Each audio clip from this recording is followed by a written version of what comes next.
21 বছর বয়সী Hong Kong cricketer Ayush Shukla একটি টি-20 আন্তর্জাতিক ম্যাচে টানা 4টি মেডেন ওভার বোলিং করে রেকর্ড গড়লেন।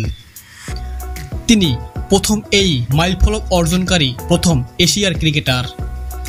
তরুণ স্পিড স্টার তার প্রথম ওভারে মঙ্গোলিয়ার ওপেনার নমস্টাই ব্যাট ইয়াল্টকে আউট করে উইকেট মেডেন দিয়ে তার পরের ওভার শুরু করেন, যা ছিল সুশৃঙ্খল বোলিংয়ের প্রদর্শন, কারণ শুক্লা টানা 18টি ডট বল করেছিলেন।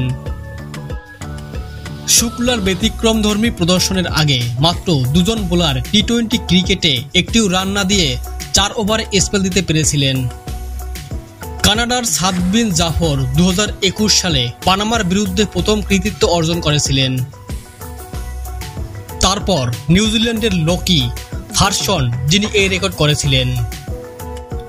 মঙ্গোলিয়ার বিপক্ষে ম্যাচে হংকং একটি প্রভাবশালী পারফরম্যান্স দেখায়। হংকং অনায়াসে লক্ষ্য তাড়া করে মাত্র 1 উইকেট হারিয়ে 1 ওভার 4 বলে জয় অর্জন করে।